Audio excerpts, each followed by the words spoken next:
E aí, tudo bom? No vídeo de hoje a gente vai falar sobre orçamentos exóticos.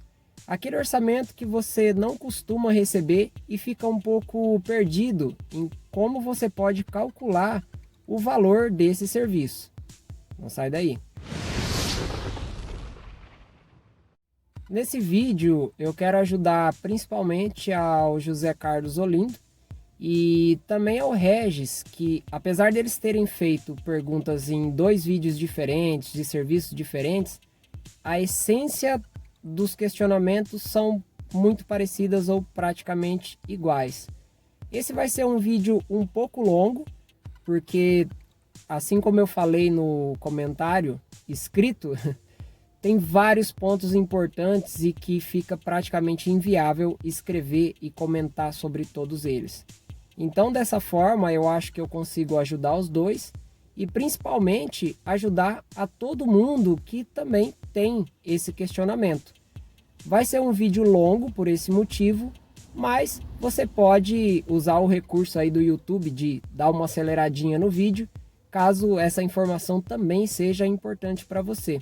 Como vai ser um vídeo um pouco longo e também vai ser muitos assuntos que a gente vai falar, eu vou tentar editar o mínimo possível para que eu possa entregar esse vídeo hoje, né, para poder responder de forma mais rápida. Então, como eu disse, acelera o vídeo e aproveita as informações. As duas perguntas, os dois comentários foram feitos no vídeo a respeito da limpeza de carpete e o outro foi feito no vídeo da limpeza de vans. A questão é, o que eu faço quando aparece um orçamento desse tamanho? Como eu cobro? Como eu calculo o valor para fazer um trabalho dessa espécie? E a grande questão é que a gente realmente não tem costume de fazer trabalhos assim, né? A gente atende clientes de pessoa física que vai lavar um sofá, dois, quem sabe três, às vezes vai lavar alguns colchões, mas você pegar, por exemplo, o que a gente fez em Piracicaba, né, um auditório com 200 e tantas cadeiras, ou esse cinema com 4 salas grandes, né, ou o que a gente faz desde 2017 na Nova União, uma frota lá com 13, 15 vans, 4, 5 ônibus. Que referência você tem para fechar um orçamento desse? E aí tem muita coisa envolvida em como você vai fazer essa negociação, como você vai chegar a um valor e conseguir fechar esse negócio, que seria impossível da gente escrever e comentar sobre tudo isso ali nos comentários do YouTube. Então, eu inclusive fiz até uma pequena listinha para mim não esquecer os pontos mais importantes e a gente vai falando aqui e eu espero que seja de ajuda para todo mundo que vai passar por isso com toda certeza. Todos esses serviços que eu acabei de citar, a gente não foi lá na empresa oferecer. Foram orçamentos que apareceram de gente que indicou ou que achou no Google e coisas assim. Então, mesmo que você não esteja procurando por empresas, é uma coisa que a gente não faz aqui, mas as empresas vão te procurar. E aí é aquela hora onde você fica perdido. Meu Deus, quanto eu cobro nesse serviço? E a primeira coisa que você precisa pensar é o quanto esse serviço é importante para você. Eu quero dizer no sentido de você vai achar uma base de cálculo aí, vai falar um valor e esse cliente vai achar caro. O quanto você está disposto a reduzir o valor e continuar com esse serviço? Não perder essa oportunidade. Talvez por poder atrair outras empresas do mesmo setor a fazer a mesma coisa. Talvez por fidelizar esse cliente e vez ou outra você ter, né, um serviço com uma cifra maior e aumentar a sua rentabilidade. Porque isso depende muito do perfil da pessoa, do perfil da empresa. Eu falei no comentário que você pode, por exemplo, no caso de vans e uma frota, calcular quanto você cobra em um carro, chegar ao valor de cada assento, de cada banco e cobrar esse valor da empresa. Tem gente que faz exatamente isso. quando ela recebe um orçamento de uma casa grande que tem vários sofás e colchão, às vezes tapete para quem trabalha, a pessoa simplesmente pega o valor unitário, pega o valor total e passa para a pessoa. Outras pessoas, por ter tanto serviço agregado e por, né, economizar alguma coisa ou por ter um dia lotado na agenda, reduz um pouco esse valor. E aí vai de como cada um trabalha. Independente de qual das duas maneiras você trabalhe, aí vai de você o quanto você está disposto a não perder esse trabalho para saber o quanto você vai reduzir. Para calcular uma base de valor, você pode fazer simplesmente isso. Quanto você cobra por banco e você vai saber qual seria o valor total desse serviço, no caso de uma frota. Agora, no caso de um carpete ou qualquer outro tipo de trabalho onde você não tem costume de fazer, você pode pegar a base de quanto tempo você demora para fazer um carro, um sofá, quanto você cobra, e aí você chega, digamos assim, ao seu valor por hora ou ao seu valor por dia, e aí você vai conseguir passar o valor. Mesmo que seja um serviço totalmente diferente, você vai saber qual é a sua média diária ou a sua média por hora de ganho e pode basear o seu valor com base nisso. Mas a gente está falando de uma negociação um pouco diferente, né? Uma coisa mais casual e às vezes uma oportunidade bacana, porque talvez você vai estar pegando um serviço de 2.000, 5.000 reais, 10.000 reais, né? Tudo depende do tipo de trabalho que você vai fazer. A outra coisa que você precisa levar em consideração é o que o cliente vai exigir de você. Imagina que uma frota como essa da Nova União, que tem lá 15 vans e 4, 5 ônibus, esse cliente chega para você e fala assim, eu preciso disso pronto em 2 dias. Né? O questionamento que o Regis fez é como que eu trabalho sozinho e aí como é que faz? Né? E não faz. Se o cliente precisa de um prazo que você não consegue entregar, você vai precisar de contratar pessoas. E imagina que para você contratar essas pessoas, assim, hoje, amanhã, você não vai conseguir encontrar uma pessoa capacitada para fazer. Talvez, se você tem amizade com alguém da cidade que faz o mesmo trabalho, às vezes você consegue chamar essa pessoa da outra empresa, o seu concorrente, digamos assim, para te ajudar a fazer o trabalho. Não é uma coisa muito legal, porque ele tem a agenda dele e com certeza o valor não vai ser nada legal. Aí entra a primeira questão, que é o quanto você está disposto a fazer para não perder esse trabalho.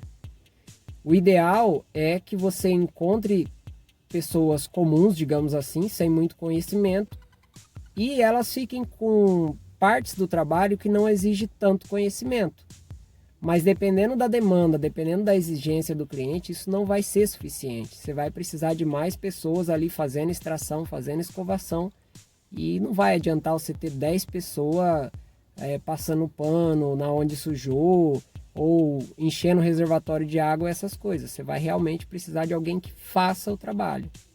E isso vai encarecer muito o valor do orçamento. Então, o que o cliente vai exigir vai também impactar nesse valor que você vai passar. É importante saber o que ele precisa exatamente para você fazer o seu cálculo antes. Né? Simplesmente falar, eu vou gastar, por exemplo, sai 20 reais ou 40 reais cada assento de carro. Só que você não precisa fazer locação de equipamento, você não precisa de contratar outra pessoa. Né? Nesse caso você já vai. Então talvez até o valor que você cobra por unidade não vai ser suficiente para fazer esse trabalho, porque você vai ter que pagar aluguel de extratora, você vai ter que pagar a diária de funcionário que você não está acostumado a fazer nesse valor que você está acostumado a cobrar. Então também precisa levar em conta essas exigências do cliente. No caso da Nova União, a gente tem uma parceria mesmo. É praticamente uma relação de amizade. Todos os trabalhos que a gente faz é adequado à nossa agenda. Isso é uma coisa que provavelmente você não vai conseguir com um cliente, né, que pediu um primeiro orçamento. ele tem a necessidade dele e ele vai procurar uma empresa que atenda essa necessidade. Dificilmente ele vai se preocupar se você pode ou não pode. Ele vai perguntar quanto você cobra para fazer esse serviço em tantos dias ou em tantas horas, né? E aí ou você atende ou você não atende, né? Ali no caso, a gente precisa seguir a agenda deles, né? Porque as vans, elas trabalham todo dia. Todas as vans trabalham praticamente todo dia em horários diferentes. E a gente precisa ir adequando esse horário da limpeza ao horário que uma determinada van não está em uso. E quando ela for, quando chegar o horário dela trabalhar, ela precisa estar pronta, precisa estar seca.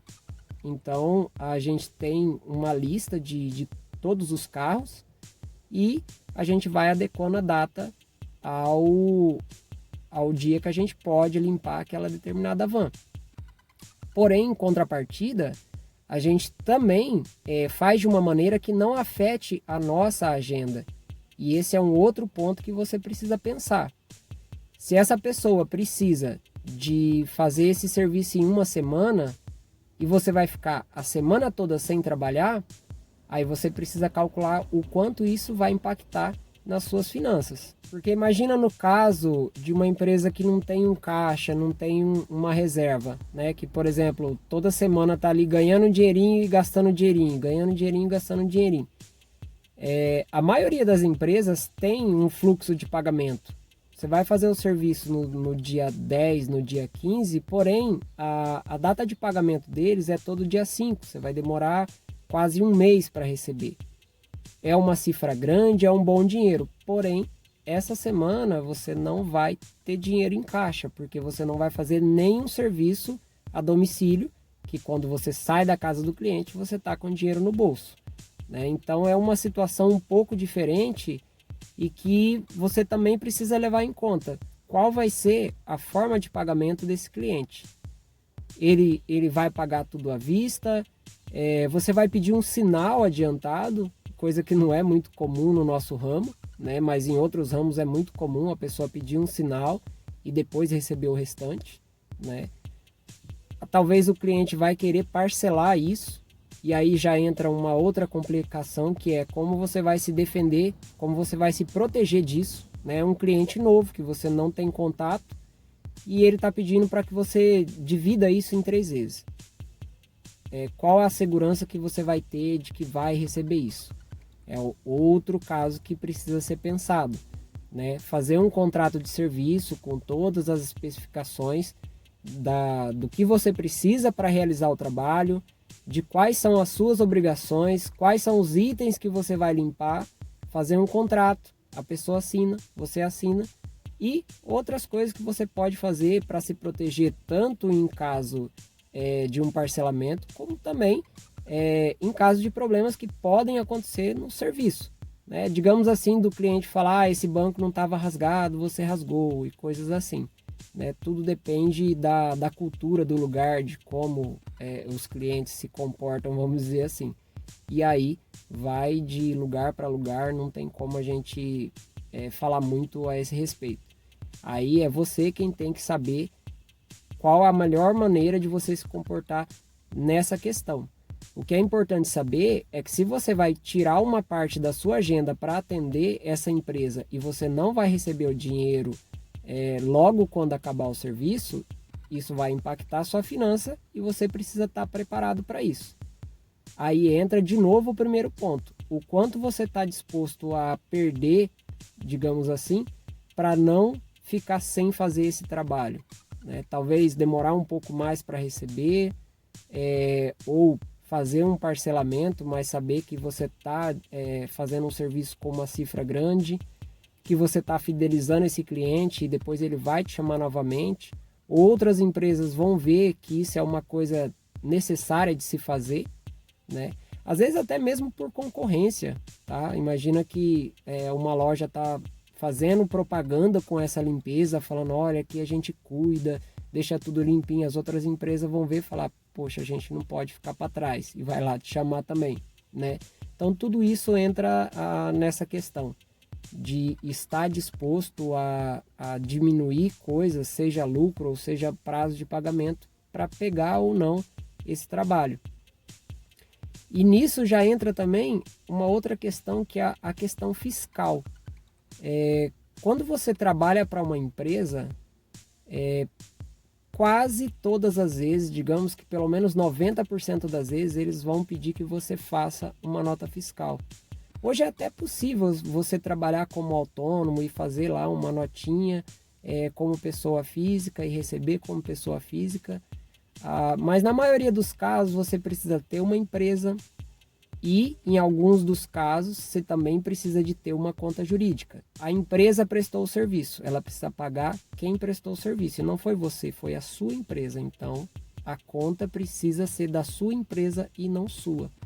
Porque senão gera explicações lá, né? Principalmente quando é empresa filial, às vezes é uma multinacional, às vezes é uma empresa que tem várias filiais e precisa prestar contas para a matriz ou coisas assim. Então precisa ter essa ordem correta. Talvez você nem tenha empresa aberta, que já é uma dificuldade. Talvez você tenha empresa e não tenha conta jurídica, já é uma outra dificuldade também. Então, tem essa primeira parte, talvez você já tenha ela solucionada. Tem a outra parte, que é até um pouco complicado de falar, que é a questão fiscal em si.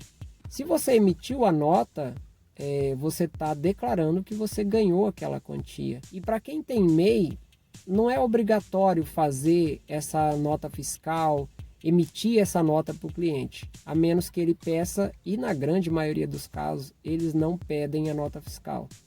Então, se por acaso você consegue manter uma certa proteção quanto à parte fiscal por essa questão, quando você trabalha para uma empresa, você não vai conseguir fazer isso. Você emitiu uma nota fiscal que você ganhou 10 mil reais esse mês e você vai precisar declarar e pagar imposto desses 10 mil reais caso você atinja no final do ano essa quantia, né, de pagar o imposto de renda. No nosso caso, que é uma empresa de prestação de serviço, quando a gente emite uma nota, a gente não paga o imposto sobre ela, que se eu não me engano é o ICMS, a gente é isento disso. Porém, você vai precisar de pagar o imposto de renda. E aí, nesse caso, se você achou que ia ganhar 5 mil, não vai ser 5 mil mais. Isso também precisa estar contabilizado no seu orçamento, né? Porque lembra que você está calculando quanto você ganharia com a sua agenda normal para basear qual é o valor que você vai cobrar nesse trabalho. Só que talvez, se você faz pouco serviço por mês e você não tem esse costume de pagar o imposto de renda, porque você não atinge a cota, e agora você vai atingir, você vai precisar de pagar, e esse valor tem que ser descontado de quanto você ganharia. Então, é uma outra coisa que precisa ser levada em consideração. A maneira mais simples, resumindo, para você ter pelo menos uma base, é o que eu falei, calcular a sua hora. Né? De maneira geral, em qualquer serviço, qualquer coisa, calcular a sua hora e calcular a sua agenda, né? Para ser mais realista, porque a gente não pode falar em um dia tem 8 horas, a minha hora é 100 reais, a minha hora é 200 reais, 8 horas dá 2 mil, dá 1.000, dá 500. Não é muito bem assim, porque obrigatoriamente a sua agenda não precisa estar lotada todo dia, toda semana, todo mês do ano, né? Eu costumo falar que a gente tem uma renda variável. Então você precisa fazer um cálculo realista desse tempo de serviço, seja um dia ou seja uma semana, e com base nisso calcular o quanto você vai cobrar. Calcular se você vai ter custos que não teria nessa sua agenda normal, como por exemplo os funcionários a mais ou aluguel de uma outra extratora. Você só tem uma extratora, precisa de duas, né? Quanto que vai sair essa diária? Calcular uma margem de segurança, né? Imagina assim, eu vou gastar 10 dias, eu vou gastar 10 aluguel de extratora. Aí demora 15 e esses 5 dias não estava na conta, e aí você saiu no prejuízo. E, por último, toda essa questão fiscal. Se a empresa exige que você seja empresa, tenha uma conta jurídica. E por último, essa questão de imposto de renda e toda essa questão fiscal, né? Eu acho que esses são os pontos que precisa ser levado em consideração para você não fazer aí um orçamento e depois se arrepender, né, de ter feito o trabalho ou não. E, como eu falei lá no primeiro ponto, vai depender do quanto você tá com vontade, digamos assim, de pegar ou não esse trabalho. E eu espero que todas essas enormes informações possam clarear aí a sua mente, né? Principalmente do Regis e do José Carlos também, né? E para você que tá, talvez não tenha pensado nisso ainda, mas como eu falei, você vai precisar pensar. Porque se você faz um bom trabalho, se as pessoas na cidade fazem propaganda para você, uma hora essa propaganda vai chegar em uma empresa. É totalmente normal, né? Toda empresa tem funcionários e você pode já ter feito o trabalho para um funcionário qualquer, seja um gerente ou seja mesmo um funcionário de carreira menor ali na empresa, e às vezes ele vai dar ideia para alguém, ou ele vai ouvir alguém comentando, nossa, as cadeiras tão sujas, né? E ele vai pegar e vai te indicar. Foi, né, uma empresa lá em casa, eles fizeram um serviço bacana, tem um bom atendimento, são pessoas assim, assim, assim, e a pessoa vai passar o orçamento para você. E aí você vai ficar perdido. Então, por hoje, eu vou ficando por aqui e eu te espero no próximo vídeo. Um abraço e até lá.